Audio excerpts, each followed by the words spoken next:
ఒక glass bottle తీసుకొని మరియు ఒక క్యాండిల్ను తీసుకొని ఒక ఇంట్రెస్టింగ్ ఎక్స్పెరిమెంట్ ఈరోజు చేద్దాం.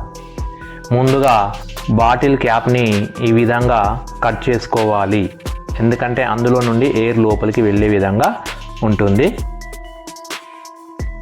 తర్వాత క్యాండిల్ని తీసుకొని ఇలా క్యాప్లో దాన్ని స్టిక్ చేసుకోవాలి.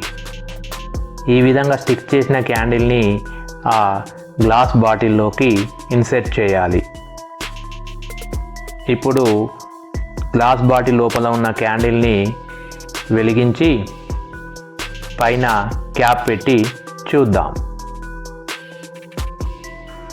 కొంత సమయం తర్వాత ఆ లోపల ఉన్న క్యాండిల్ పుట్ ఆఫ్ అయింది. ఇప్పుడు అల్యూమినియం ఫాయిల్ని టీ షేప్లో కట్ చేసుకోవాలి. కట్ చేసుకొని ఆ బాటిల్ క్యాప్ ఉన్న హోలులో దాన్ని 2 పార్ట్స్గా డివైడ్ చేసే విధంగా అమర్చుకుందాం.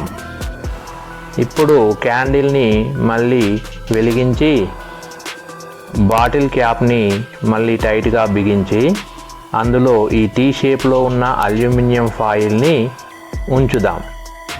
ఇప్పుడు అల్యూమినియం ఫాయిల్ ఆ బాటిల్ క్యాప్ హోల్ని 2 పార్ట్స్గా డివైడ్ చేస్తుంది.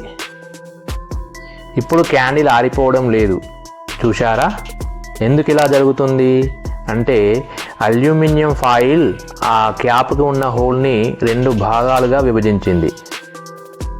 ఇక్కడ ఏం జరుగుతుంది అంటే ఈ క్యాండిల్ పైన అంటే క్యాండిల్ నుండి రిలీజ్ అయిన carbon dioxide and hot air అనేది ఒక భాగం నుండి బయటికి వెళ్ళిపోతుంది.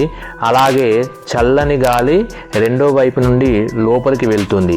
ఆ చల్లని గాలిలో ఆక్సిజన్ కూడా ఉంటుంది. కాబట్టి బాటిల్లో క్యాండిల్ మండడానికి తగినంత ఆక్సిజన్ ఈ రెండో పార్ట్ నుండి లోపలికి వెళ్తుంది. దీన్ని టెస్ట్ చేయడానికి మనం చూద్దాం. ఒక క్యాండిల్ని తీసుకొని హాట్ గాలి వచ్చే వైపు ఉంచితే ఏం జరుగుతుంది? ఆ క్యాండిల్ మెల్ట్ అవుతుంది. చూడండి, గమనించండి.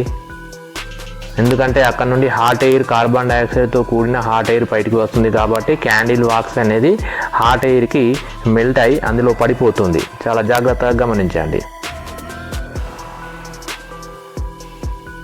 అల్యూమినియం ఫాయిల్కి రెండవ వైపు మనం క్యాండిల్ని ఉంచినప్పుడు అది మెల్ట్ కావటం లేదు. దీన్ని బట్టి ఏం చెప్పచ్చు? కోల్డ్ ఎయిర్ అనేది లోపలికి వెళ్తుంది అని మనం ఈజీగా చెప్పవచ్చు. చూడండి, ఇక్కడ మెల్ట్ కావటం లేదు అంటే కోల్డ్ ఎయిర్ ఉంది. ఇటు సైడ్ మెల్ట్ అవుతుంది అంటే హాట్ ఎయిర్ వస్తుంది. హాట్ ఎయిర్ బయటికి వస్తుంది. చూడండి, మెల్ట్ అవుతుంది. చూడండి మళ్ళీ. సో ఈ ప్రాంతం నుండి హాట్ ఎయిర్ బయటికి వస్తుంది. రెండో వైపు నుండి కోల్డ్ ఎయిర్, ఆక్సిజన్తో కూడిన కోల్డ్ ఎయిర్ లోపలికి వెళ్తుంది. సో కార్బన్ డైఆక్సైడ్ హాట్ ఎయిర్తో కలిసి బయటికి వస్తుంది. కోల్డ్ ఎయిర్తో ఆక్సిజన్ లోపలికి వెళ్తుంది. ఇక్కడ అల్యూమినియం ఫాయిల్ యూజ్ చేయడం వలన దాన్ని 2 పార్ట్స్గా మనం విభజించాము. కాబట్టి క్యాండిల్ అనేది పుట్ ఆఫ్ కాకుండా వెలుగుతూనే ఉంటుంది. ఈ విధంగా క్యాండిల్కి నిరంతరం ఆక్సిజన్ అందడం వల్ల అది మండుతూనే ఉంటుంది.